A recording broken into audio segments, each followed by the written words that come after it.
Dr. Catherine Preston stood in the center of the lobby at Coastal Hope Medical Center, her finger extended like a weapon aimed directly at James Mitchell's face. The morning rush had peaked, patients clustered in plastic chairs, families huddled near the reception desk, nurses hurrying between stations as the day shift absorbed the chaos left by overnight. Every conversation died mid-sentence when her voice cut through the noise, sharp enough to draw blood. "You're just a nurse, Mitchell. Know your place. Stop pretending you're something you're not." The words hung in the air, thick and poisonous. James stood 6 feet away, navy scrubs rumpled from 16 straight hours on shift, patient chart gripped so tightly in his hands that the plastic binder bent beneath his fingers. His eyes remained fixed on the worn linoleum between them, refusing to meet the accusation in her stare. The silence pressed down like a physical weight, suffocating an absolute. Catherine let the pause stretch, ensuring everyone absorbed the lesson she was teaching. Her voice rose another notch, calculated to carry to every corner of the lobby. "Nurses assist, doctors decide. The moment you forget that people die, and I will not let your ego kill my patients." An elderly man in a wheelchair near the entrance forgot the intake form, balanced on his lap, mouth hanging open. A young mother clutched her feverish daughter closer, discomfort radiating from her face at witnessing such public cruelty. Behind the nurse's station, Sharon Wells froze mid-keystroke, papers forgotten in her hands, eyes wide with a mixture of sympathy and relief that she wasn't the target. 3 residents trailed behind Catherine like nervous ducklings in their pristine white coats, Doctor. Timothy Ross shifted his weight from foot to foot, uncomfortable but silent, while Mark Davis allowed the corner of his mouth to curl upward in something approaching satisfaction that someone else was absorbing her wrath. James Mitchell remained motionless. He'd learned this posture in other places under different circumstances where survival meant enduring until the storm passed. The chart in his hands bent further. His jaw muscle twitched once the only visible sign of the effort required to maintain his composure. His breathing stayed slow and controlled, a 4-count inhale, 7-count hold, 8-count and exhale, tactical breathing learned in environments where panic meant death. The security guard stationed near the automatic doors, an old veteran named Frank with a prosthetic leg from Desert Storm, twitched his hand toward his radio but stopped himself. He'd seen that kind of stillness before, recognized it in men who'd learned to weather worse storms than this one. Catherine pivoted toward her residents, transforming the humiliation into a teaching moment, her voice dripping with condescension. "Let this be perfectly clear. In my emergency room, there is a hierarchy. It exists for a reason. Doctors at the top because we have the education, the training, the authority." She gestured dismissively toward James without looking at him, as if he were furniture rather than a person. "Nurses assist, they follow protocols. They do not improvise. They do not question. They do not make clinical decisions." Her gaze swung back to James, cold and sharp as surgical steel. "Am I understood, Mr. Mitchell?" James finally raised his eyes to meet hers. For exactly 2 seconds, something flickered in those blue depths, something old and cold and utterly still, like ice over deep water. Catherine's breath caught for a fraction of a moment, though she would never acknowledge why that look unsettled her. "Yes, doctor." His voice came out flat, neutral, offering her nothing to grasp or attack. He simply absorbed the blow and gave her the words she demanded. Catherine's smile held no warmth whatsoever. "Good. Now get back to work. The real work. Changing bedpans. Taking vitals. Doing what you're qualified to do." She turned on her designer heels, Louboutin red soles gleaming worth more than James made in 2 weeks, and walked away with her residents scurrying in her wake like she was leading a parade. Every eye in the lobby followed her exit, then swiveled back to James. Whispers began immediately, barely audible murmurs that would grow into full conversations the moment he left the room. "Did you see that? She's always like that with him. Poor guy, just trying to do his job. Why doesn't he stand up for himself?" But nobody asked the loudest question, the one that mattered most. Who was James Mitchell, and what was he hiding? James stood for another breath, then turned toward the staff entrance. Each step felt measured and deliberate, as if he were counting them. Just as his hand touched the door handle, a vibration rippled through the building, subtle at first, barely noticeable. Windows rattled in their frames. Coffee and styrofoam cups created tiny ripples across their surfaces.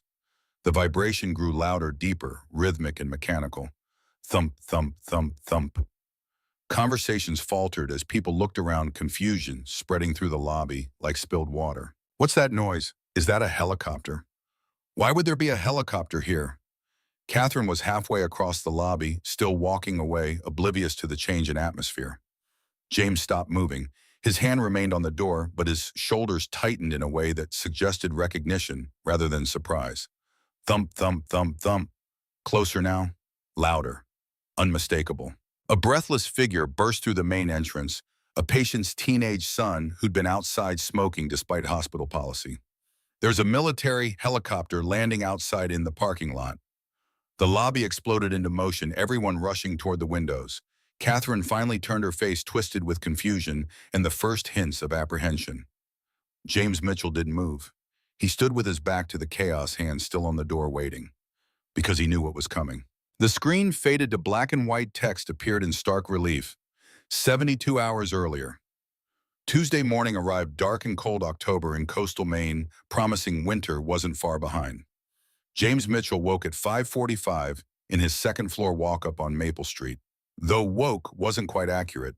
He'd been lying awake since 3 when the nightmare had torn him from sleep, with his heart hammering and Sarah's name on his lips. He'd learned years ago that going back to sleep after the dreams was impossible, so he'd spent the remaining hours sitting at the kitchen table in his boxer shorts, in a faded navy t-shirt, nursing coffee, and staring at the photo of his wife. Sarah smiled at him from the frame captured 4 years ago after her first chemotherapy cycle. Her hair was gone by then, her face thinner than it should have been, but that smile, God, that smile cost her everything to give, and she'd given it anyway because she knew he needed to see it. Her hand in the photo was reaching toward the camera, toward him, and if he closed his eyes, he could still feel how fragile those fingers had become, like bird bones wrapped in tissue paper. He touched the glass gently. Morning, baby. Emily's got that art project due today, the one about my hero. She drew you, of course. The apartment remained silent except for the ancient refrigerator's hum and the occasional creak of floorboards from the unit above. She asked if you'd be proud. I told her you'd be bursting. A sound came from Emily's room, the shuffle of small feet on carpet, the rustle of blankets being pushed aside. James immediately shifted modes, setting the photo down with practiced care and pulling on jeans and a clean pair of scrubs. When Emily emerged from her doorway, she was a small figure in pink pajamas decorated with unicorns, her brown hair a mess of tangles, clutching a stuffed rabbit named Mr. Hops that had been with her since she was 2. Daddy. Her voice came out small and uncertain, thick with sleep and something else. James knelt immediately, bringing himself to her eye level. Morning, sunshine, you're up early. Emily's blue eyes, Sarah's eyes exactly, were rimmed with red. Bad dream. She nodded, her lower lip trembling. James pulled her into a hug, wrapping his arms around her small body and feeling her heartbeat against his chest, rapid and frightened. I dreamed you didn't come home. Like Mommy. Pain lanced through James's chest, sharp and immediate. He pulled back just enough to meet her eyes, his hands gentle on her shoulders. Hey, baby, look at me. Emily looked up, tears threatening to spill over. I'm not going anywhere. You hear me? I'm right here. Always. Promise. I promise. Cross my heart. He made an exaggerated X motion over his chest, and Emily giggled, despite herself. A small sound, but genuine. The tension in her body eased fractionally. Can I have chocolate chip pancakes? James adopted an expression of mock seriousness. Chocolate chip pancakes on a school day?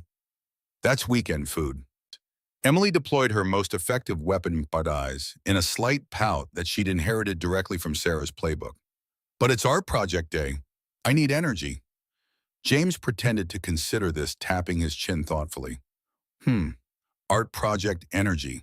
That is important. He stood and scooped her up in one smooth motion, eliciting a delighted squeal.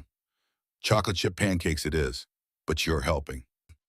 They moved into the tiny kitchen together, Emily standing on her step stool to reach the counter, while James pulled ingredients from cabinets that held exactly what they needed and nothing extra.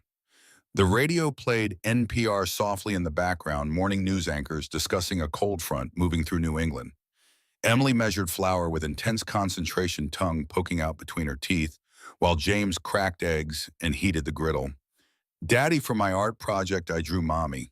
James's hand paused for a fraction of a second before continuing. Yeah, tell me about it. She's in a nurse uniform, with wings, like an angel nurse, because she helped people. Like you. The egg slipped from James's fingers into the bowl yolk intact. He took a breath before responding. That's beautiful, Em. She'd love that. Mrs. Patterson asked if I wanted to draw you instead.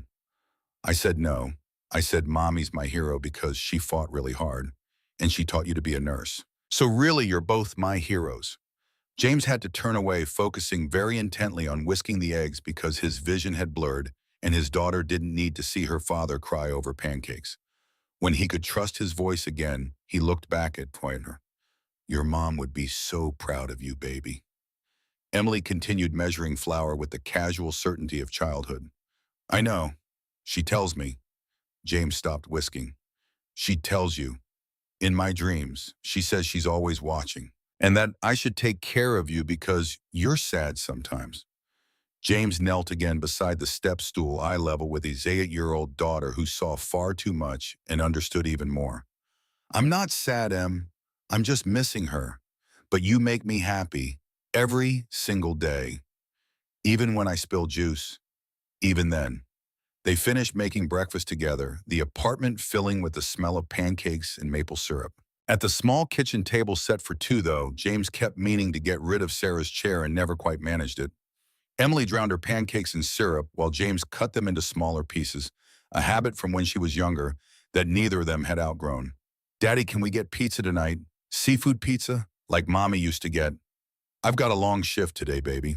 Might not be home till late. But Friday we'll get pizza. Seafood extra cheese, the works. And we can watch Moana. Deal. They linked pinky fingers, their ritual for promises that mattered. By 6:35, they were getting ready, James helping Emily pick out a purple shirt with a rainbow across the front, then sitting behind her on the couch to braid her hair. Sarah had taught him how during those first months after diagnosis when she was too weak to do it herself. His fingers moved through the familiar pattern, each braid, a prayer, each twist of hair, a connection to the woman who wasn't there to do it anymore. At 6:50, they walked 3 doors down Maple Street to Mrs. Chen's house, Emily's small hand warm in his. The morning air bit at their faces, carrying the salt smell of the harbor and the distant sound of fishing boats heading out for the day. Leaves crunched under their feet, orange and red and brown autumn in full display. Daddy, do you like being a nurse? The question caught James off guard. Yeah, baby, I do. Why? Sometimes people are mean to you. I heard Mrs. Wells talking. She said Dr. Preston is mean to all the nurses, but especially you. James's jaw tightened, but he kept his voice light. Dr. Preston is under a lot of stress. It's a hard job. Emily stopped walking and looked up at him with an expression far too old for her years, fierce and protective. That doesn't mean she can be mean. Mommy always said being stressed isn't an excuse for being cruel. James knelt on the sidewalk, leaves crackling beneath his knees. You're absolutely right. Your mom was right. But sometimes, Em, we have to be patient with people, even when they're not patient with us. Why? Because maybe they're hurting inside. And hurt people sometimes hurt other people. It doesn't make it okay. But maybe it makes it understandable. You're too nice, Daddy. Your mom used to say that too. Mrs. Chen's door opened before they reached it, the elderly woman appearing with a warm smile and a wave. Her small house radiated heat and the smell of tea and steamed buns, a contrast to the morning chill. Emily, James, come in, come in. So cold today. James gave final instructions. He'd try to pick Emily up by 6:30, but it might be 7, and Mrs. Chen waved off his concerns with practiced ease. Emily hugged him tight, their ritual goodbye playing out the same way it had every weekday for the past 2 years. I love you to the moon. And back again, times infinity plus 1. Emily giggled and ran inside. James watched through the window as she waved one more time before Mrs. Chen led her deeper into the house.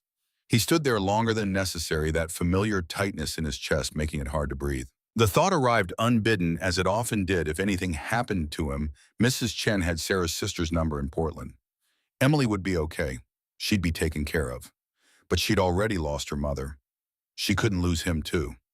James walked back to his car, a 2008 Honda Civic with 180,000 miles a dent in the passenger door, from a parking lot incident 3 years ago and a faded baby on board sticker in the rear window that he couldn't bring himself to remove. He drove to Coastal Hope Medical Center through empty streets, arriving at 7:05 and parking in the far corner of the lot out of habit. Always know your exits. Always be able to leave quickly. The staff entrance locker room smelled of industrial cleaner and old sweat.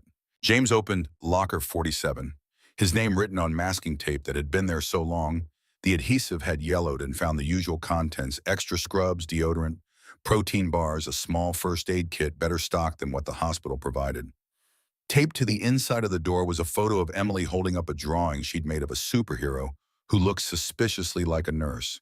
Hidden in the back, wrapped in a towel where no one would see it, were his old dog tags. He touched them once quickly, a ritual he performed every shift. Sharon Wells entered the locker room already in her scrubs, her gray hair pulled back in a tight bun. "Morning, James. You're here early." "Always am." "Coffee's fresh. Made it strong today. We're gonna need it. Full moon last night." James allowed himself a small smile. "That's not actually a real thing, you know." Sharon grinned, wrinkling the corners of her eyes. 20 years says otherwise, honey. Full moon brings out the crazy. You'll see." She left, and James stood alone with his reflection in the narrow mirror mounted inside his locker door. 37 years old, but looking older, lines carved around his eyes from squinting into too many suns in too many places he couldn't talk about. The scar on his neck was visible above his scrub collar, raised and puckered, refusing to fade no matter how much time passed. He tried pulling the collar higher. It didn't help. Just get through the shift. Get home to Emily. That's all. The supply room had become his sanctuary over the past 3 years. The one place in the hospital where everything made sense because he'd organized it himself. Every morning began the same way: systematic inspection of the crash cart, methodical restocking of supplies, checking expiration dates and inventory levels, with the kind of attention to detail that most people would find obsessive. James found it soothing. He opened the medication drawers in sequence, counting vials and checking seals. Epinephrine, 1 milligram 12 count, need to restock. Atropine 0.5 milligram adequate. Amiodarone, lidocaine sodium bicarbonate, calcium chloride dextrose, 50% all present, all within expiration dates. The IV supplies came next: normal saline lactated. Ringer's dextrose 5% in water. 20 bags, 15 bags, 10 bags. The numbers ran through his mind like a mantra, each item checked and verified. The airway equipment required more careful attention. Bag valve masks for adults and pediatric seals intact. Endotracheal tubes in multiple sizes, all sterile. Laryngoscope with weak batteries, he replaced them immediately, testing the light 3 times to ensure proper function. Suction catheters, adequate stock. His hands moved on autopilot while his mind drifted to bills due Friday, to the weird noise his car was making to Emily's art project, and whether she'd need help with the presentation. The muscle memory of this routine allowed him to think about other things while his body performed the necessary tasks. Melissa Cooper appeared in the doorway, 24 years old and 3 months out of nursing school, still carrying that mix of enthusiasm and terror that define new graduates. She jumped slightly when she saw him. "Oh, James, sorry, didn't know you were here." James didn't look up from his inventory checklist. "It's fine. Needs something. Dr. Preston wants room 3 prepped for possible trauma. Should I?" "Already done. Trauma kit staged. Blood bank notified. Imaging on standby." Melissa's eyebrows rose. "How did you—" "The scanner call just came in 10 minutes ago." James finally glanced at her, his expression neutral. "Standard protocol. Wrote 1M5. A scanner said possible multiple casualties. Prepped rooms 3 and 4, just in case." "Wow, thanks. That's really helpful." "That's the job." James offered her a small smile, one of the few he gave anyone these days. Melissa smiled back, relief evident in the way her shoulders dropped from somewhere near her ears. "Dr. Preston's going to be happy you did that." The smile faded from James's face. "Maybe." He didn't sound convinced. At precisely 7:30, a black Mercedes E-Class pulled into the physician parking spot closest to the entrance, license plate reading PRESTNMD in bold letters. Dr. Catherine Preston emerged like she was stepping onto a stage, every element of her appearance calculated for maximum impact. Camel-colored Burberry trench coat, $1,800. Black Armani dress beneath $900. Louboutin heels with their distinctive red soles, $800. Michael Kors leather bag, $600. Cartier watch, $4,500. Pearl stud earrings that had belonged to her grandmother, $3,000. Her hair fell in perfect blonde waves, salon-fresh highlights, catching the morning light. Her makeup was flawless professional, the kind that looked natural while requiring 45 minutes to apply. The total cost of her outfit exceeded what James Mitchell made in 3 months, and she knew it. She wanted everyone to know it. Catherine walked into the hospital with the bearing of someone who owned the place, because in her mind she essentially did. Her heels clicked against the linoleum in a rhythm that announced her approach, giving people time to straighten their spines and adjust their expressions before she arrived. James was restocking a supply cart near the nurse's station when her voice cut through the ambient noise. "Mitchell," he continued working, not turning around. "Trauma incoming. Route 1 accident. Prep room 3. 5 minutes. Already done, doctor." Now he turned facing her with an expression that gave away nothing. Trauma kit staged, blood bank notified, imaging on standby. Something flickered in Catherine's eyes, annoyance mixed with something deeper, something that looked almost like unease. She wasn't accustomed to being anticipated. She certainly wasn't accustomed to being anticipated by a nurse. "Did I ask you to do that?" "Standard protocol for incoming trauma, doctor." Scanner picked up the call 15 minutes ago. For 1 second, their eyes met and held. James's gaze remained level and calm, assessing without challenge, while Catherine felt something she couldn't quite name, a sense that she was being measured by someone who had experienced measuring threats in contexts she'd never imagined. Then James nodded once, a minimal acknowledgement of her authority. "Understood, doctor." He turned back to his work. Catherine stared at his back for another moment before walking away, residents trailing in her wake. The encounter left her unsettled in a way she couldn't articulate, so she buried the feeling beneath irritation and made a mental note to address his attitude when she had time. The ambulance arrived at 7:45 with sirens wailing. The overhead intercom crackled, "Trauma incoming. Room 3, ETA 2 minutes. In the emergency room transformed from organized chaos into controlled precision, everyone moving with purpose toward their assigned positions. James was already at room 3 when Dr. Jennifer Santos arrived, a newer addition to the staff who transferred from Boston General 2 weeks earlier. She raised an eyebrow when she saw the room fully prepared. "You prepped already?" "Yes, ma'am." "Stop calling me ma'am, makes me feel old. Jennifer's fine." James allowed himself a slight smile. "Yes, doctor." Jennifer sighed but didn't press the issue. The ambulance doors burst open, paramedics wheeling in a gurney bearing a teenage boy 17 years old, according to the chart, named Tyler Chapman, who'd wrapped his car around a telephone pole at 45 miles per hour. Head laceration bleeding freely. Glasgow coma scale of 13, possible cervical spine injury. Catherine Preston took command of the room, and James had to admit she was good at this part. Her hands moved with practiced efficiency, her voice steady and authoritative as she issued rapid-fire orders. "Quick collar, backboard, 2 large bore IVs, type and cross, CBCC, MP, coags, portable C-spine chest pelvis. Get me CT on standby." The team moved like a well-oiled machine. James positioned himself at the head of the bed, establishing the airway and maintaining cervical spine stabilization. He spoke to the patient in a calm, steady voice while chaos swirled around them. "Tyler, I'm James. I'm a nurse. You've been in an accident. We're going to take care of you. Can you tell me where you hurt?" Tyler's eyes were unfocused, his words slurred. "My head hurts so bad." "I know, buddy. We're going to fix that. Just stay still for me, okay? Really important, you don't want to move your neck." Catherine inserted an IV with practiced ease. 18 gauge left AC, second line going in now. Jennifer monitored vitals, calling out numbers that stayed within acceptable ranges. P118 over 72, pulse is 94, sets 98% on room air. 20 minutes of coordinated medical care followed, each person performing their role with precision born of repetition. James watched Catherine work and grudgingly acknowledged her competence. She could be an exceptional doctor if not for the cruelty that seemed to seep from her like poison. When Tyler was stable enough to transport to CT, the team exhaled collectively. Catherine stripped off her gloves with theatrical flair, turning to the cluster of residents who'd been watching from the doorway. Her voice shifted from professional to pedagogical, taking on the tone of someone delivering a sermon. Let me be clear about something. She made deliberate eye contact with each resident, ensuring they understood this was a moment of teaching. Nurses are here to assist, not to think. The moment they forget their place, mistakes happen. The moment they start believing they can make decisions, patients die. Her gaze found James, who was methodically cleaning the trauma bay, disposing of used supplies, and restocking what had been depleted. She held eye contact while speaking her next words, making sure he understood they were directed at him.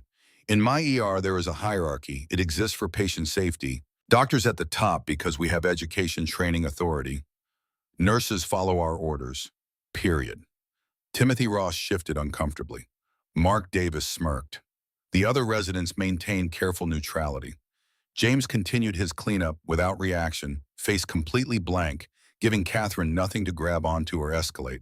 He moved through his tasks with mechanical efficiency, wiping down surfaces, restocking supplies, disposing of biohazardous materials. Invisible labor that kept the department functioning. Catherine swept out with her entourage, satisfied she'd made her point. Jennifer hung back watching James at the sink, where he washed his hands with surgical thoroughness. Each finger individually cleaned, proper technique, even though this wasn't preoperative scrubbing. She's wrong, you know. James didn't look up from the running water. About what? What you did. Prepping ahead, anticipating needs. That saved time in there. Probably saved that kid complications. James shrugged, reaching for paper towels. Doesn't matter who's right, Dr. Santos. Jennifer. He finally met her eyes. Doesn't matter who's right, Jennifer. What matters is that the patient lives. Jennifer studied his face, noting the complete absence of ego in that statement. Most people, after being publicly diminished the way Catherine had just diminished him, would show some spark of resentment or defensiveness. James showed nothing except focus on the work itself. That spoke to something deeper than simple professionalism. It spoke to someone who'd learned to measure victories by different metrics, someone who'd seen enough death to know what actually mattered. You're not like other nurses here. Something heavy flickered behind James's careful neutrality, visible for just a fraction of a second before disappearing. No, ma'am. Jennifer. The ghost of a smile touched his lips. No, Jennifer. He turned back to his cleaning, effectively ending the conversation. Jennifer remained another moment, professional curiosity engaged.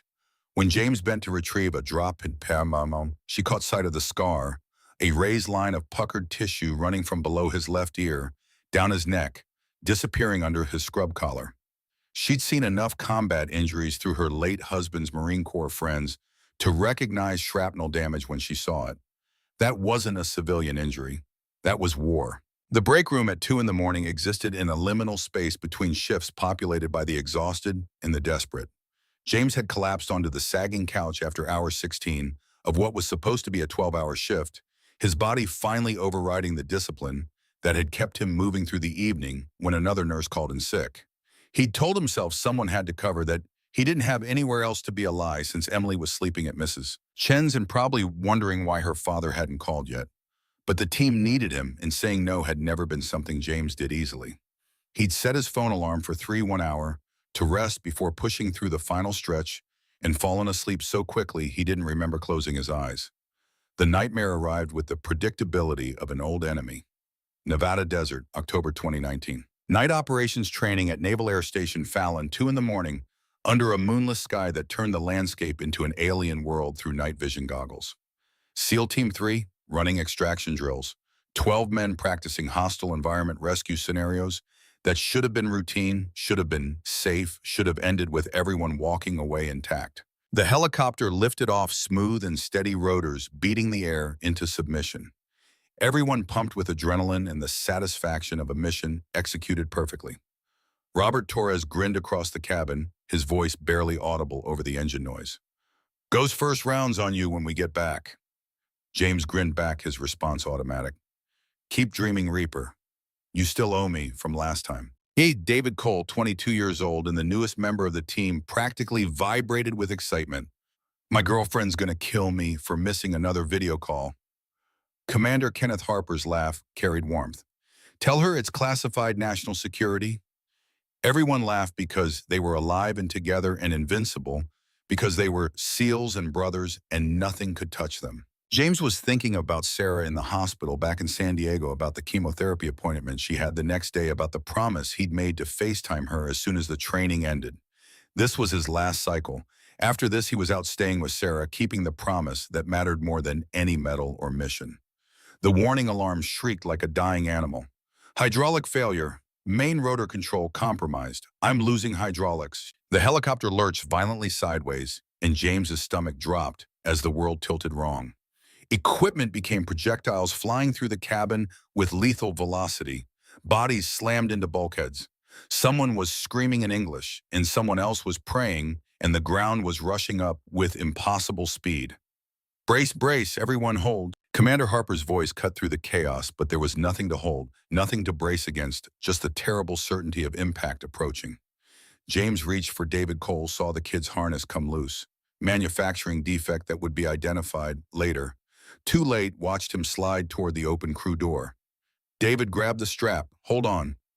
His fingers brushed David's vest but couldn't find purchase. David's eyes locked with his, wide and terrified and so young, and then he was gone, sliding out the door and falling 300 feet to the desert floor below.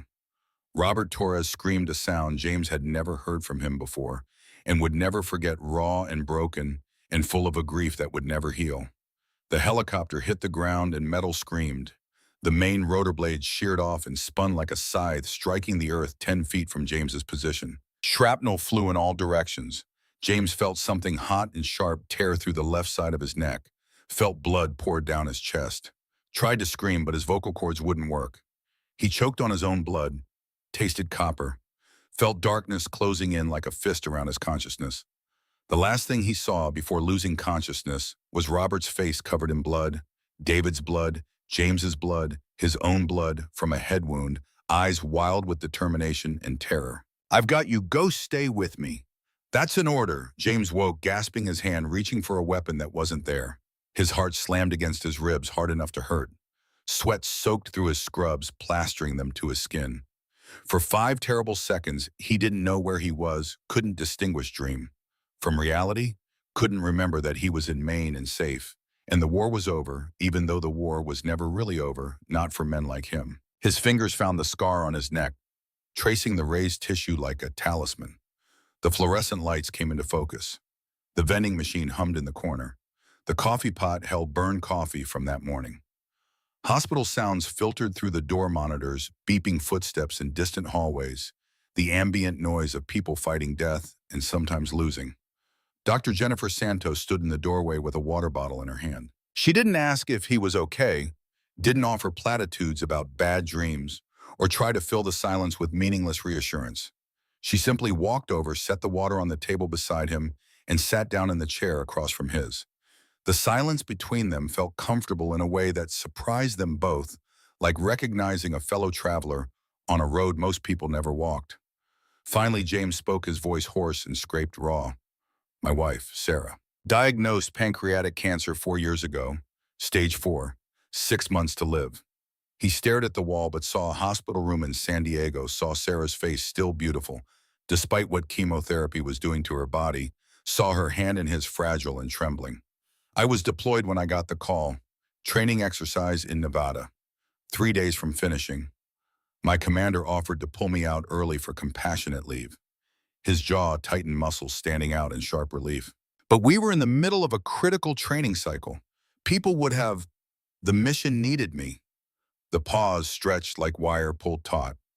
So I finished. 3 more days. Then I went home. Jennifer remained motionless, understanding that this was a confession that required witnessing, not commentary.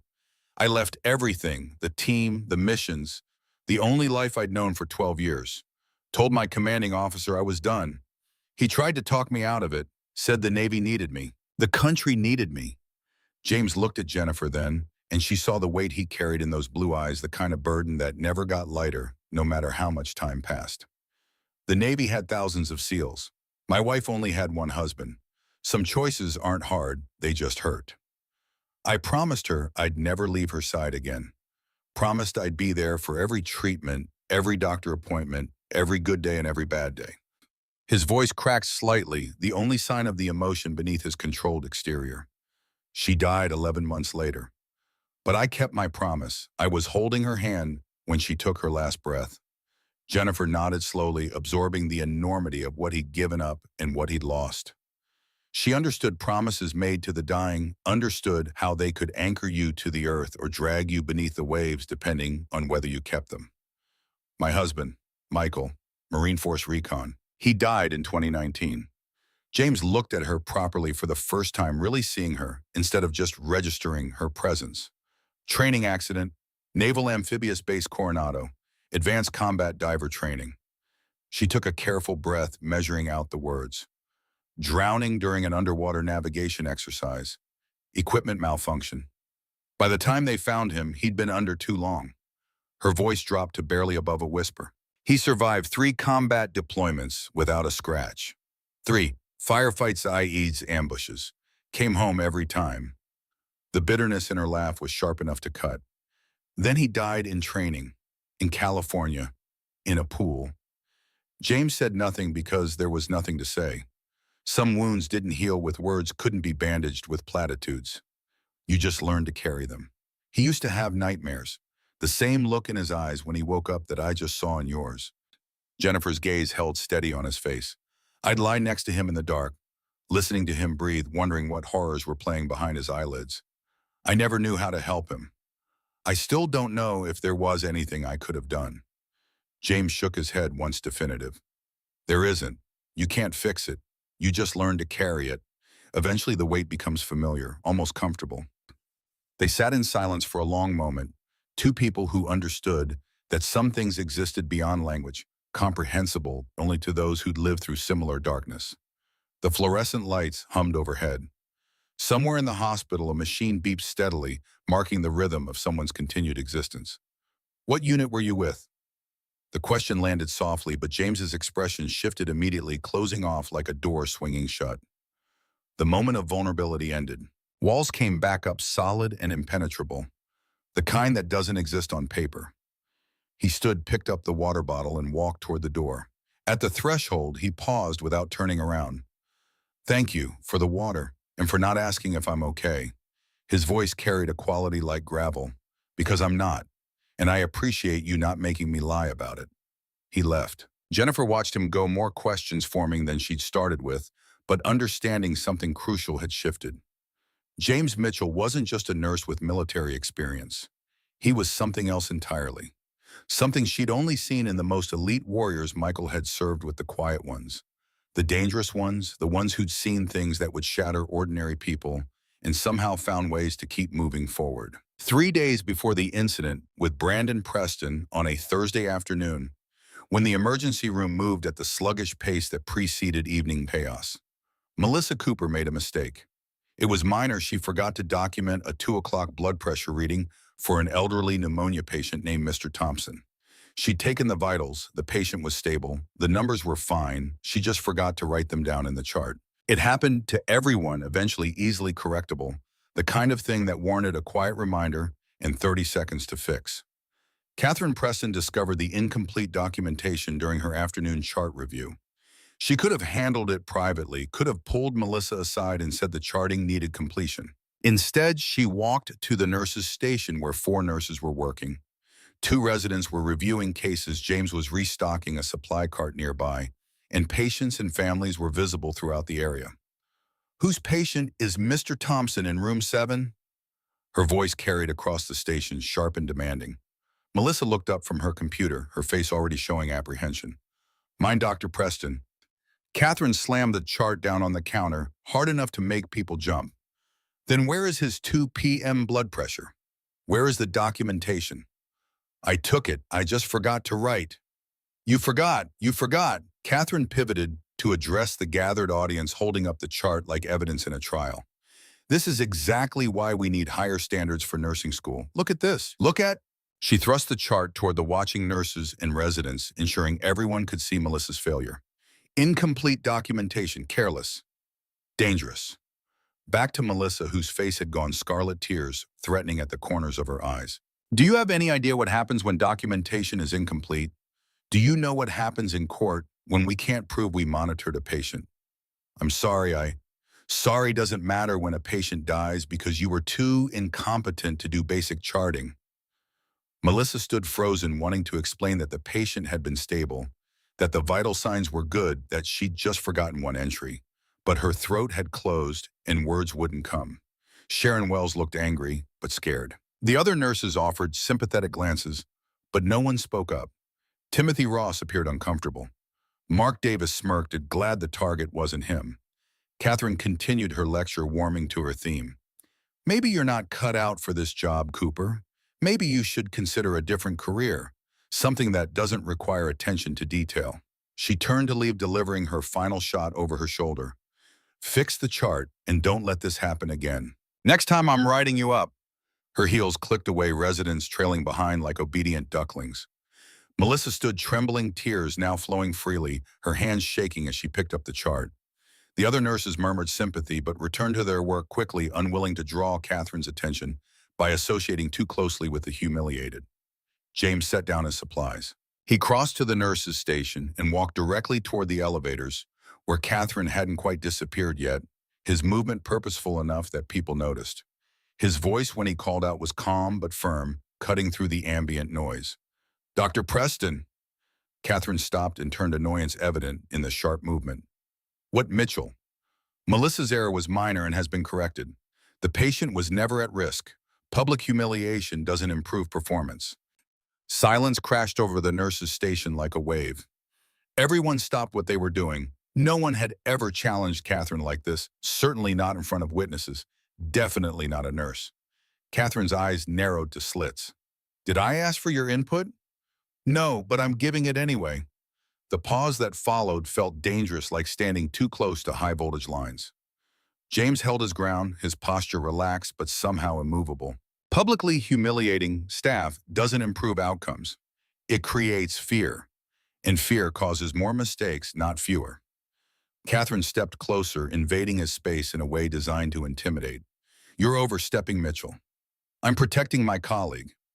They stood facing each other for 5 seconds that felt like 5 minutes, the tension thick enough to cut. Catherine's face flushed with fury, but she maintained enough control to keep her voice low, though it carried a menace that was somehow worse than shouting. "Be very careful, Mitchell. You're making an enemy." James didn't blink, didn't retreat, didn't show any sign that her threat had landed. "I'm making a choice." Catherine's jaw clenched hard enough to make the muscle jump. She held his gaze another moment, then pivoted sharply and walked away, her heels striking the floor with aggressive force. The residents scattered after her, suddenly very interested in being elsewhere. The nurses' station remained frozen for several heartbeats after she disappeared. Melissa's voice came out small and broken. "Thank you. No one's ever—" She couldn't finish. James turned to her with an expression gentler than most people ever saw from him. "You made a documentation error. You'll fix it. You'll learn from it. That's how we all learn. But you don't deserve to be humiliated for a mistake that hurt no one." He paused, making sure she heard what he was really saying. "We look out for each other. That's what teams do. Mistakes are how we learn. Humiliation is how we break. Good leaders know the difference." Sharon Wells approached after James moved away, her voice low enough that only the nearby nurses could hear. "James, that was brave. But Catherine's going to come after you now." James shrugged, the gesture somehow both casual and final. "Let her. I've been shot at by people who actually wanted me dead. Everything else is just noise." The other nurses exchanged glances, respect deepening, but worry mounting. Catherine Preston didn't forgive challenges to her authority. James had just painted a target on his back, and everyone knew it was only a matter of time before she found an excuse to pull the trigger. The phone call came at 11 Wednesday night, when James was home alone in his apartment because Emily was sleeping at Mrs. Chen's after he'd called to say he had a work thing and would pick her up in the morning. He sat on the couch in darkness, staring at Sarah's photo on the bookshelf, surrounded by the evidence of his financial precarity. Overdue bill notices fanned across the coffee table, Emily's art project, with its angel wing nurse drawing his phone face up with the ringer turned loud in case of emergency. He'd been thinking in circles, trapped in the arithmetic of survival. Without his job, he couldn't pay rent, couldn't pay Mrs. Chen, couldn't take care of Emily. What if Sarah's sister in Portland decided he was unfit? What if he lost custody? The thoughts spiraled until he forced himself to stop to breathe, to count 4 and 7, hold 8 out. The phone rang. Unknown number. James almost didn't answer, assuming telemarketer or bill collector or wrong number. But something made him reach for it anyway, some instinct left over from years when unknown calls might be command with urgent orders. Hello? The voice on the other end hit him like a fist wrapped in memory. Ghost. James's blood stopped moving. No one had called him that name in 3 years. No one alive knew that name, except the men he'd served with, the men who'd bled beside him in places newspapers never mentioned, the men who understood what it meant and why it mattered. Hawk. His voice came out barely above a whisper. Commander Kenneth Harper sounded tired in a way that went beyond physical exhaustion, the kind of weariness that came from carrying too many burdens for too many years. It's been 3 years. I wouldn't call if it wasn't critical. James closed his eyes, knowing with absolute certainty what was coming next, what had always been coming eventually. What happened? Reaper. Of course, it was Robert Torres. The man who'd carried James 3 miles through the Nevada desert with a bullet in his own leg, refusing to leave a brother behind no matter what it cost. Robert, who'd saved James's life and nearly died doing it. He's at Portsmouth Naval Medical Center in Virginia. Infection from the old leg wound.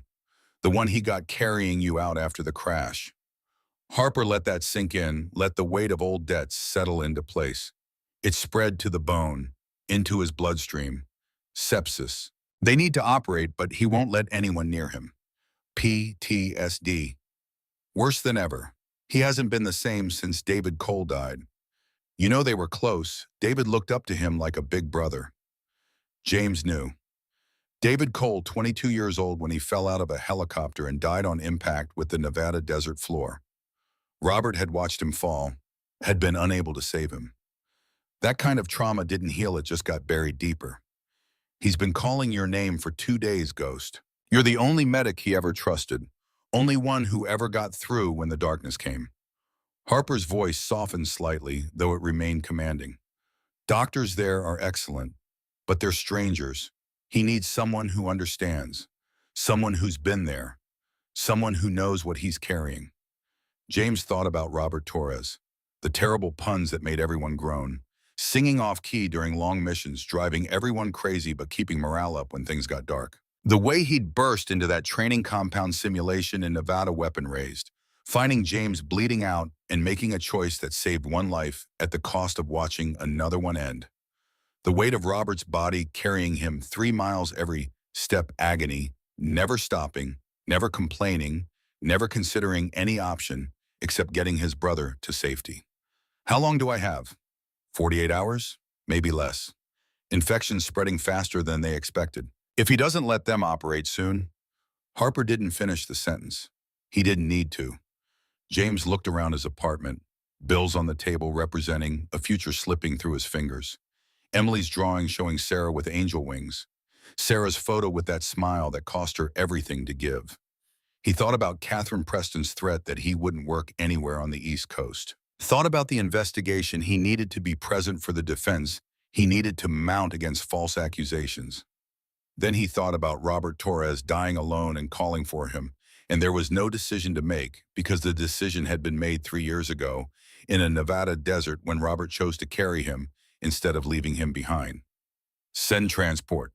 Helicopter, Portland Naval Air Station, 0500 tomorrow morning. I'll have a car pick you up at 0430. I'll be ready. James paused before hanging up, something else needing to be said. Hawk, yeah, Ghost. Thank you for not forgetting about us. About him.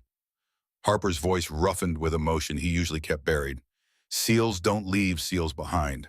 Not in combat, not after, not ever. The line went dead. James sat with the phone in his hand, processing what he'd just committed to.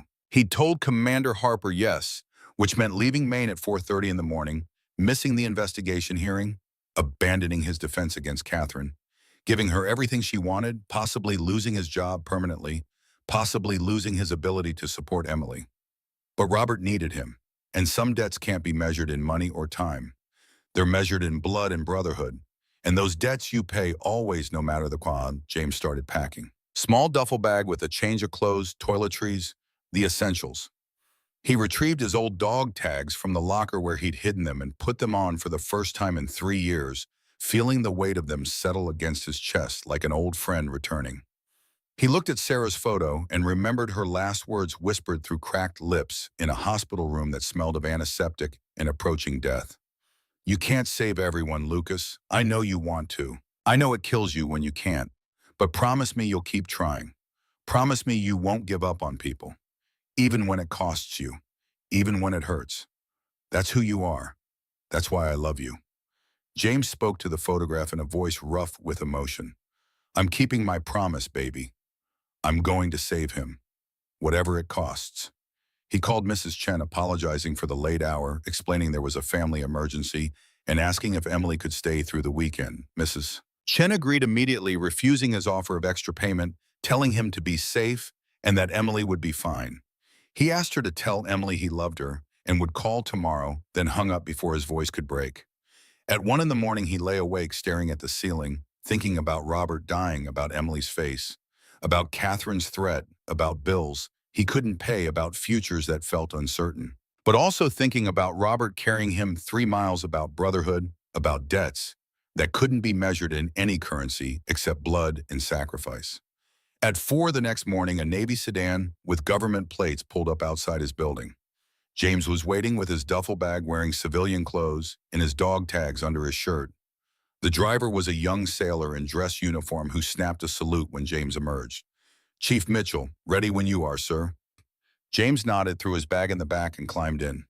As they pulled away from Maple Street, he looked back once at his apartment building, where his daughter slept 3 doors down at Mrs. Chen's house, unaware that her father was leaving, for reasons he couldn't fully explain, to chase a debt that could never be repaid. But first he had to make one more stop. The sedan pulled into the Coastal Hope Medical Center parking lot at 7 in the morning, government plates and obvious to anyone paying attention. James told the driver he needed 30 minutes, then walked through the staff entrance for what might be the last time. He wasn't supposed to be here. Administrative leave meant stay away, but he needed his ID badge for Portsmouth. Naval Medical needed to clear out his locker in case he was fired, needed to face Catherine one more time on his own terms before everything changed. The lobby was packed, with the morning shift change nurses arriving and leaving patients, checking in, families clustered in anxious groups. Catherine Preston stood at the center of it all, surrounded by her usual collection of residents, mid-lecture about proper handoff protocols when she spotted James walking toward the staff entrance. Her voice cut across the lobby loud enough to ensure everyone heard. "Well, well, look who decided to show his face." James kept walking. Catherine followed her heels, announcing her approach like drum beats. "Let this be a lesson." She addressed her residents but pitched her voice to carry throughout the space. "This is what happens when nurses forget their place. They get suspended, they get investigated, they get fired." She increased her volume as she pursued him across the lobby. "You should be at home, Mr. Mitchell, packing your things, looking for work at some urgent care clinic where they don't mind hiring people with assault charges on their records." James stopped walking. His hand rested on the staff door, but he didn't push through. For a long moment, he stood with his back to her, and everyone in the lobby held their breath, waiting to see what would happen next. Then he turned slowly and faced Catherine Preston with an expression that gave away nothing except complete calm. "Dr. Preston, you filed a false report. You know it. I know it. Dr. Santos knows it." Catherine's smile was sharp and cold. "Prove it. The security footage will prove it. And when it does, you'll face the medical board for evidence, tampering, and filing false accusations." Murmurs rippled through the crowd. Catherine stepped closer, invading his space, her voice dripping condescension. "Security footage. You think footage matters? You think anyone will believe a nurse over me?" She turned to address the gathered crowd, nurses, residents, patients, families, ensuring they all witnessed what she was about to say. "Let me tell everyone here who this man really is. A nurse who thinks he's better than his station, who thinks he can question doctors, who thinks he can make decisions." She pointed at James like a prosecutor identifying the accused. "You're nothing, Mitchell. You've always been nothing. Just a nurse, a bedpan pusher who got lucky once or twice. You think you're special? You're not. You're replaceable. There are hundreds of nurses who can do your job. Thousands." Her voice rose, feeding off her own momentum. But there's only one me. Only one doctor here with my credentials, my education, my expertise. James didn't rise to the bait. His voice stayed level and steady, refusing to match her energy. I'm not here to argue, Dr. Preston. I'm here to resign. Catherine's expression shifted to triumphant satisfaction. Resigning, finally some sense, running away. Smart choice. Not running, going to save someone's life. Because that's what I do. Catherine laughed, the sound harsh and mocking. Save someone, you. She stepped right up to him, close enough that he could smell her expensive perfume, close enough that everyone could hear her next words clearly. You're just a nurse. Know your place. The exact words from 3 days ago coming full circle. James looked at her for a long moment, and something cold passed through his blue eyes, something that made Catherine's breath catch despite herself. I know my place, Dr. Preston. I'm very clear on it. My place is with my brothers, the men I served with, the men who'd die for me, and I'd die for them. He paused, letting that sink in. My place is with my daughter, who I'm raising alone because my wife died keeping her promise to help people. And my place used to be here helping patients. But you've made it clear that's no longer welcome. His voice dropped lower, intimate, but carrying to every ear in the now silent lobby. You can take my job. You can take my reputation. But you can't take what I've survived. And Dr. Preston, you have no idea what that is. James looked past her, then dismissing her more effectively than any insult could, treating her like she was invisible, like she was nothing. He turned toward the staff door. That's when everyone heard it. A vibration, subtle at first, barely noticeable. Windows rattled. Coffee and cups created ripples. Then louder, deeper, rhythmic and mechanical and impossible to ignore. Thump, thump, thump, thump. Helicopter rotors getting closer, getting louder. Someone ran in from outside, breathless and wide-eyed. There's a military helicopter landing in our parking lot. The lobby exploded into motion, everyone rushing to the windows. Catherine turned toward the sound, confusion replacing her triumph. James Mitchell stood perfectly still, his back straight, shoulders squared, waiting with the calm certainty of someone who knew exactly what was coming. Because he'd been waiting for this moment since the phone call last night, since he'd made the choice that brotherhood mattered more than career, that debts paid in blood could only be repaid the same way that some promises transcended everything else, including self-preservation. The helicopter rotors grew louder. Through the windows, everyone could see it descending, navy gray with white markings, official insignia gleaming, settling into the parking lot with rotor wash, kicking up dust and making nearby cars rock on their suspension. The rotors began to slow. The door opened. A figure in navy dress uniform stepped out and walked with purpose toward the hospital entrance, medals gleaming on his chest, bearing the unmistakable authority of someone accustomed to command. The automatic doors burst open, and Commander Kenneth Harper strode into Coastal Hope Medical Center like he owned not just the building but the entire town surrounding it. His navy dress uniform was immaculate, pressed to razor sharpness, every metal polished to a mirror shine that caught the fluorescent lights and threw them back. The seal trident on his chest gleamed gold, unmistakable to anyone who knew what it meant. 2 other officers flanked him, both SEAL Team 3 members by their bearing and decorations, both moving with the controlled precision of men who'd spent their lives as apex predators. The lobby went silent in a way that felt supernatural, every conversation dying mid-word, every movement freezing in place. Patients stopped shifting in their chairs. Nurses forgot what they'd been doing. Residents' mouths hung open. Even Catherine Preston stood motionless, her expression cycling through confusion towards something that looked like dawning horror.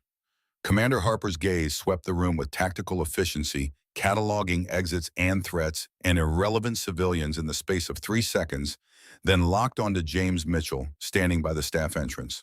Harper crossed the distance in 5 long strides that ate up the linoleum, stopped directly in front of James and snapped to attention with parade ground precision. His right hand came up in a salute so crisp it could have been measured with calipers. Senior Chief Petty Officer Mitchell, the United States Navy formally requests your immediate assistance. Your transport is ready, sir. The command projection in Harper's voice made every syllable land with physical weight, carrying through the silent lobby like thunder rolling across open water. People's brains struggled to process what they just heard. struggled to reconcile the words senior chief petty officer with the man they'd known as just a nurse, just someone who changed bedpans and followed orders and absorbed humiliation without complaint. Catherine found her voice first, though it came out higher and thinner than usual. Senior chief, what? There must be some mistake. Him. Her gaze darted between Harper and James, trying to make sense of information that didn't fit her worldview, that couldn't possibly be true, because it would mean everything she'd believed about James Mitchell was wrong. Harper turned to her with the slow deliberation of someone who'd learned that speed was unnecessary when you had absolute confidence. His assessment settled on her with the cold calculation of a man who'd made life and death decisions in circumstances she'd never imagined, who'd sent enemies to their graves and slept fine afterward. No mistake, ma'am, no mistake at all. He turned back to face the lobby, addressing everyone present, ensuring they all understood what he was about to reveal. Senior Chief Petty Officer Sir James Mitchell, call sign Ghost, 12 years of service with SEAL Team 3. Gas rippled through the crowd. Someone's coffee cup clattered to the floor. Harper took a step toward Catherine. Deployed on classified operations throughout his career. Silver Star for Valor under fire. The Silver Star was the third highest military decoration for combat valor. Most people in the lobby didn't know that, but they knew from Harper's tone that it meant something extraordinary. Bronze Star with V device for heroic achievement in combat operations. 2 Purple Hearts. Harper's tone dropped to something more intimate, but no less caring, ensuring everyone heard what came next. The man you've been disrespecting has saved more lives in a single night than this hospital sees in an entire year, including mine. The lobby might as well have been a photograph, every person frozen in place, every eye locked on the tableau of the decorated commander confronting the doctor who'd spent weeks systematically destroying James Mitchell's dignity. Catherine's mouth worked, but no sound emerged. Her face had gone chalk white. Her hands trembled at her sides. Behind the nurse's station, Sharon Wells had both hands pressed to her mouth, tears streaming down her face. Melissa Cooper was crying openly, whispering, "I knew it. I knew there was something." Timothy Ross looked like he wanted the floor to open and swallow him. Mark Davis had lost his smirk entirely, fear replacing it, as he realized he'd been laughing at a decorated war hero. The elderly veteran in the wheelchair near the entrance struggled to his feet despite his age and infirmity, raising a shaking hand in salute. Other veterans in the waiting area followed suit, standing as best they could, showing respect the way they'd been taught. Harper turned back to James, his tone shifting from formal to something more personal. "Brother, speaking to brother. Reaper's still fighting Ghost. But he needs you. Only you. Doctors can't get through to him. He's calling your name. We don't have much time." James nodded once, a minimal acknowledgement that contained volumes. He didn't look at Catherine, didn't look at Carol Bennett, who'd emerged from her office, white-faced and shaking, didn't look at any of the people who'd stood by while Catherine tore him down. He simply turned toward the exit, spine straight and shoulders squared, military bearing fully returned after 3 years of deliberately hiding it. Harper paused at the door, his hand on the frame, and looked back at Catherine. What came out next was delivered at reasonable volume but made everyone's blood run cold. "One more thing, Doctor. If I return and find that Chief Mitchell has faced any retaliation for today, or for any day before today, you'll learn why SEALs take care of their own." It wasn't a threat. Threats implied uncertainty about whether action would follow. This was a statement of absolute fact delivered by a man who'd killed more enemies than Catherine had treated patients and would do it again without hesitation if circumstances required. Harper nodded once to the lobby at large, a gesture of polite dismissal, then followed James out. The automatic doors closed behind them. The sound of helicopter rotors grew louder, then lifted in pitch as the aircraft took off, then faded into the distance as it carried James Mitchell away from Maine toward whatever waited for him in Virginia. The lobby remained frozen for another 10 seconds before exploding into noise, everyone talking at once. Questions overlapping, theories forming and reforming. Catherine stood alone in the center of it all, isolated by her own actions, every eye that landed on her containing judgment. The elderly veteran who'd saluted lowered his hand and spoke loud enough for everyone to hear. "That nurse, that SEAL, he helped me last week. Treated me with respect. Knew exactly what I needed. Now I know why. He's a hero, and you treated him like trash." Agreement murmured through the crowd.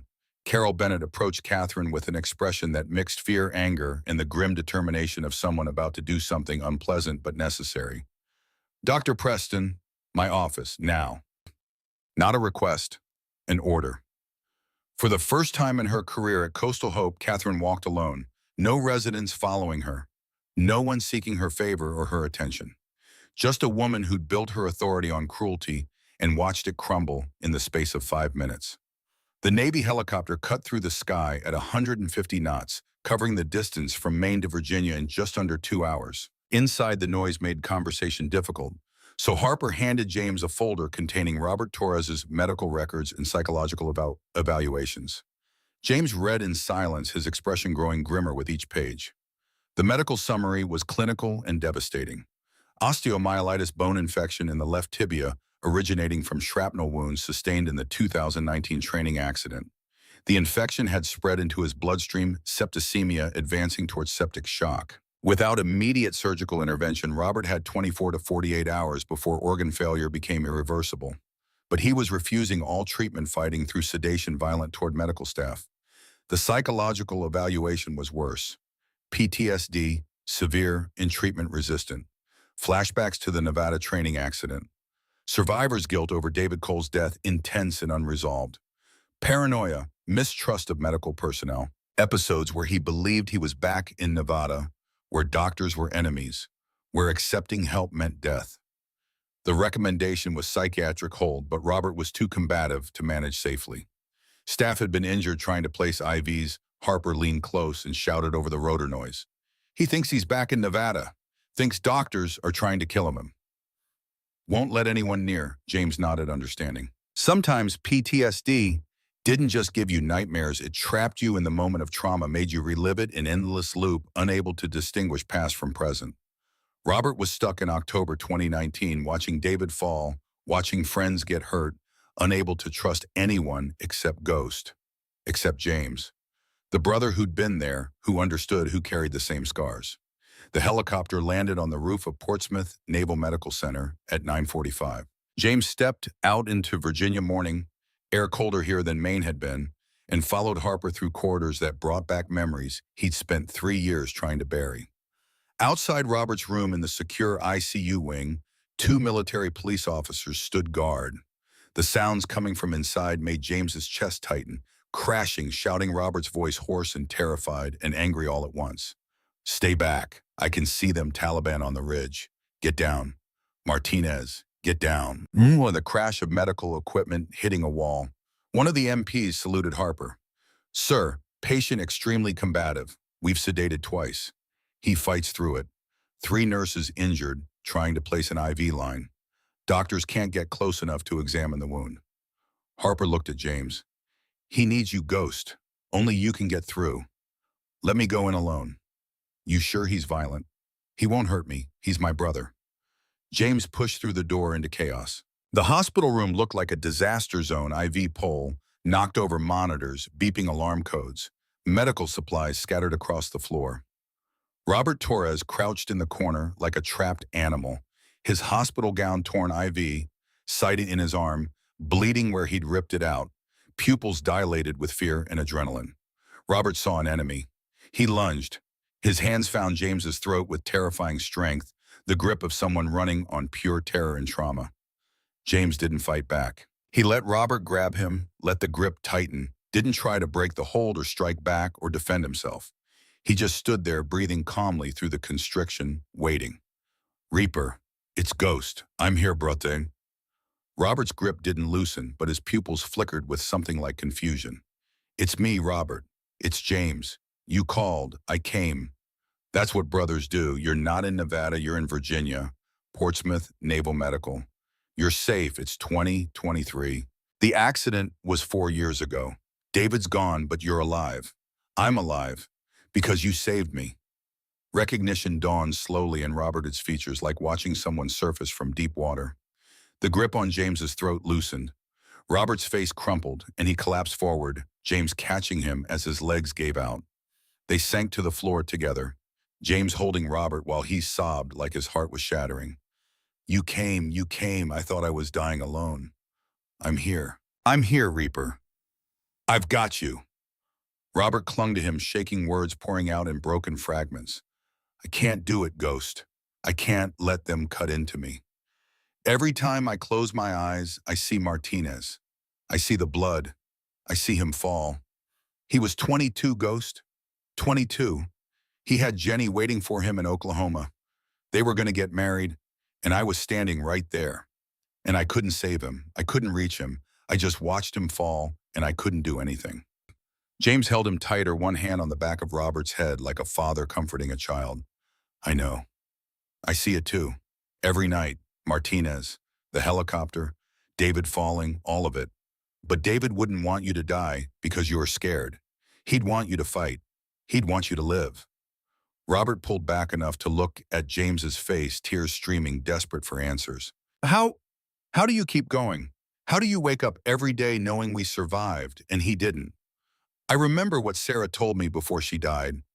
She said you can't save everyone, but you can honor them by saving who you can. David's gone, but you're here, and there are people who need you, your family, your friends, me. James's tone dropped to something rough and fierce. David died fighting for his brothers. Honor him by living for them. That's how we remember the fallen, by refusing to join them before our time. Robert stared at him for a long moment, searching his face for lies or platitudes and finding only truth. Finally, he whispered, I'm so tired, Ghost. I'm so tired of fighting. James gripped Robert's face between both hands, forcing eye contact, making sure his next words landed. Then let me fight for you, just like you fought for me in Nevada. When I couldn't walk, you carried me 3 miles. Now I'll carry you. The silence stretched while Robert processed this, weighing it against his fear and exhaustion and survivor's guilt. Finally, he nodded, the movement so small, it was almost invisible. Okay, brother, but you stay. You stay with me. I'm not going anywhere, I promise. 2 hours later, Robert was in surgery. The Navy surgeons were excellent, but Robert started panicking as the anesthesia took effect, flashbacks triggered by the loss of control. He thrashed on the table hard enough that the chief surgeon, Dr. Patricia Morgan, stopped the procedure before making the first incision. We can't operate with him like this. He'll injure himself or us. We need heavier sedation. James stood in the observation room doorway. Let me assist. I can keep him calm. Dr. Morgan looked skeptical. You're a nurse, not a... Harper cut her off with a command voice that brooked no argument. He's a SEAL combat medic. He's operated in caves with flashlights while under fire. Let him work. Dr. Morgan looked at James again, saw the calm competence in his posture, the absolute confidence of someone who'd done this before under worse conditions. She nodded. Scrub in. James scrubbed with surgical precision, every finger individually cleaned, proper technique, ingrained by hundreds of field operations. He entered the OR in sterile gown and gloves, positioned himself at Robert's head, one hand on his forehead and the other holding Robert's hand outside the sterile field. Ghost, Robert's tone came out small and terrified. Right here, Reaper. Not going anywhere. Dr. Morgan made her incision, cutting into the infected tibia. Robert whimpered and tried to move. They're cleaning the infection now, Robert. Just bone and tissue, not Taliban, not enemies, just medicine. People helping you.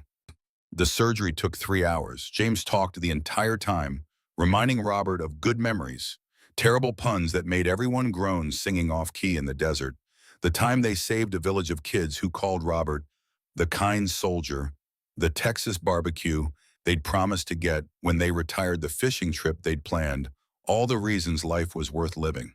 He kept Robert anchored to reality, kept him from drowning in the trauma, kept him breathing through the fear. When they wheeled Robert to recovery, James pulled a chair to his bedside and sat. He didn't leave for 48 hours. Nurses brought him coffee and food he barely touched. They offered a cot, but he didn't use it. He just sat and watched and talked to Robert through the morphine dreams, keeping the darkness at bay with his presence.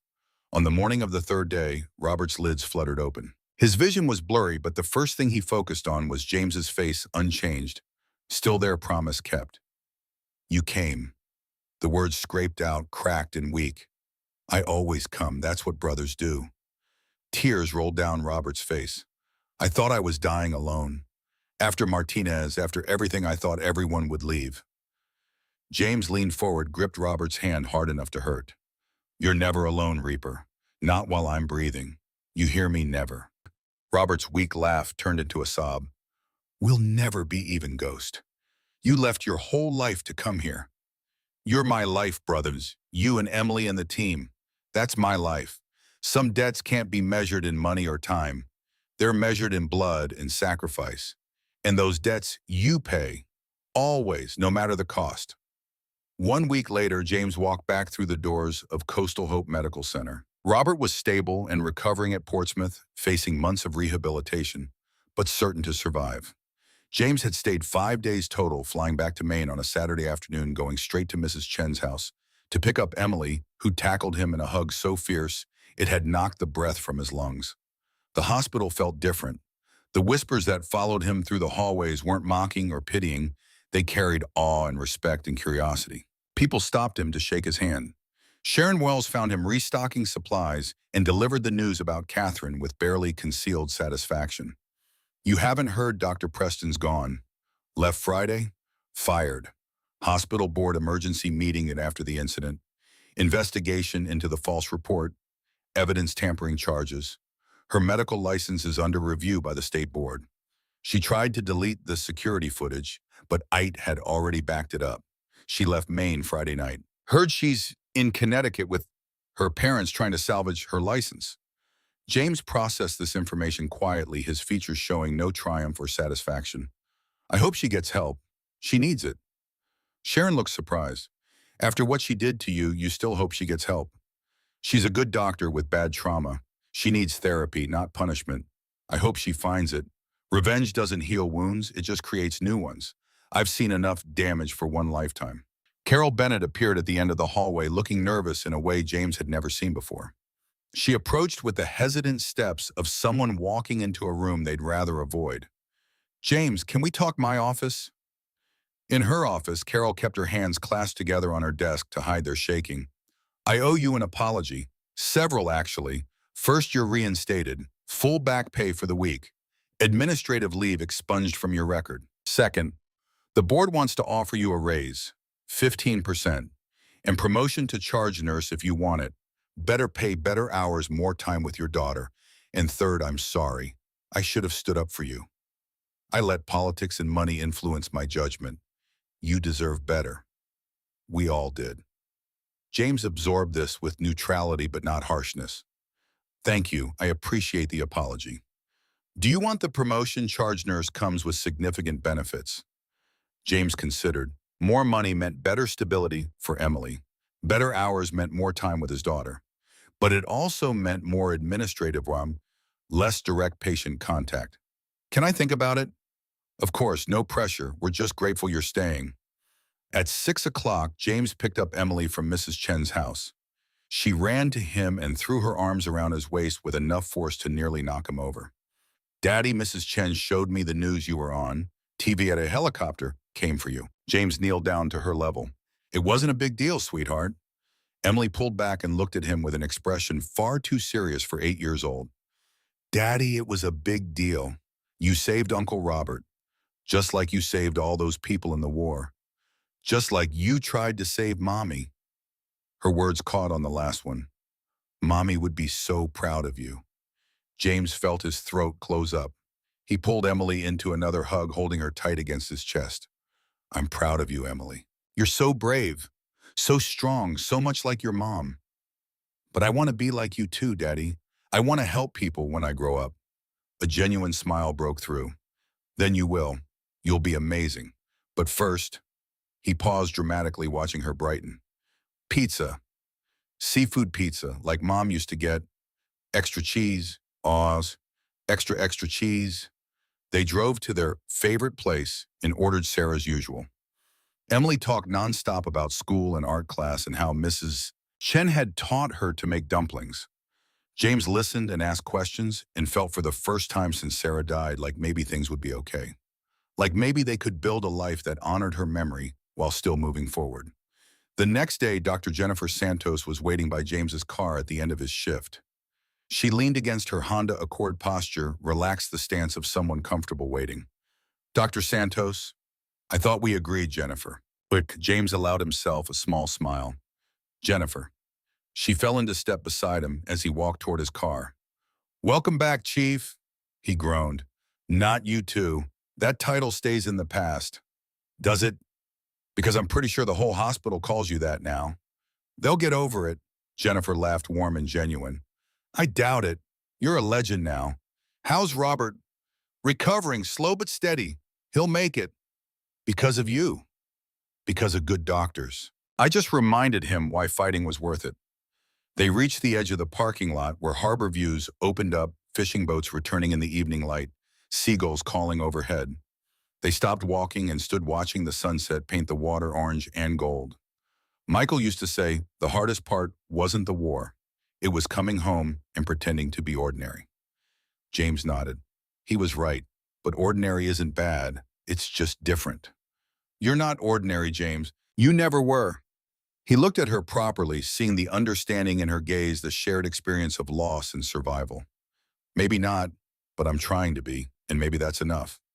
Silence settled between them, comfortable and companionable. Jennifer broke it, carefully testing waters. I was thinking Emily might like the Portland Aquarium. They have a new sea turtle exhibit. This Saturday, James's smile grew wider. She'd love that. She's obsessed with sea turtles, like her mom was. Saturday works. They stood another moment, both aware this represented something new, some possibility neither had allowed themselves to consider for years. Not romance yet, but potential. Not love, but hope. James, yeah. I'm glad you came back, to Maine, to the hospital, to life. I know what it's like after losing someone. To just exist. Go through motions. Not really living, but you're living. Really living. Taking care of Emily. Saving Robert, helping patients. That's brave. Doesn't feel brave. Feels like what I'm supposed to do. That's what makes it brave. Michael would have liked you. You're like him. Quiet strength, loyalty, putting others first. She paused, gathering courage.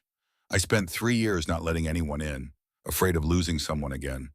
But lately I've been thinking maybe Sarah and Michael would want us to keep living. Really living. James's words came out rough. Sarah told me that, right before she died. Don't give up on life just because I'm leaving it. I've been trying, but it's hard. It is, but maybe we could try together, as friends, and see where it goes. James considered this, knowing he could say no and stay safe behind his walls, never risk loss again. But he thought about Sarah wanting him to be happy, about Emily needing to see him live, instead of just survive, about Robert almost dying, and life being too short for fear. Friends, and we'll see, Jennifer smiled. Friends. She walked to her car. At the door, she looked back. Thank you for coming back. James watched her drive away, feeling something other than grief for the first time since Sarah died. Not love yet, but hope. And maybe hope was enough. 3 weeks later, on a late evening shift in November, when early winter darkness pressed against the windows, the ambulance arrived with sirens wailing.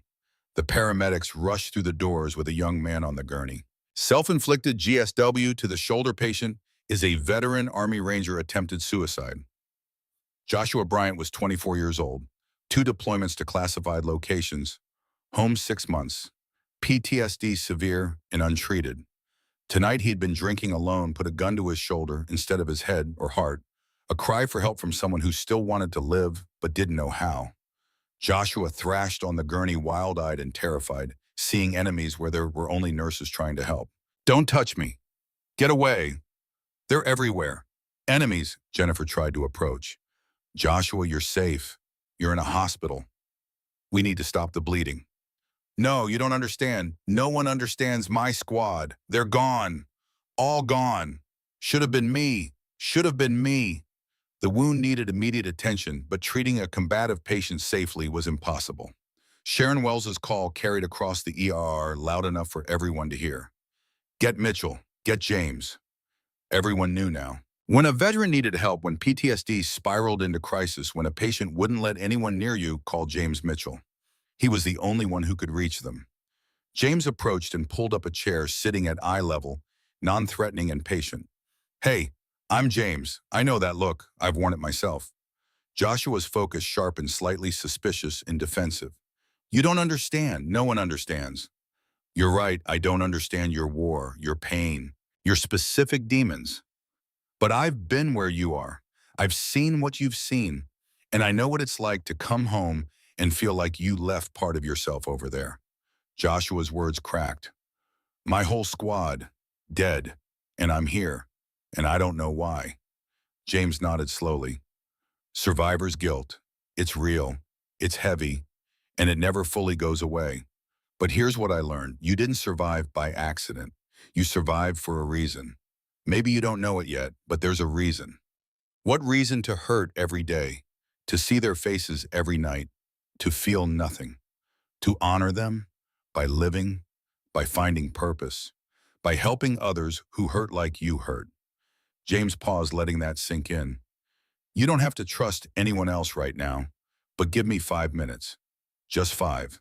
Vet to vet. Joshua studied James's face for a long moment, searching for lies or platitudes and finding only truth.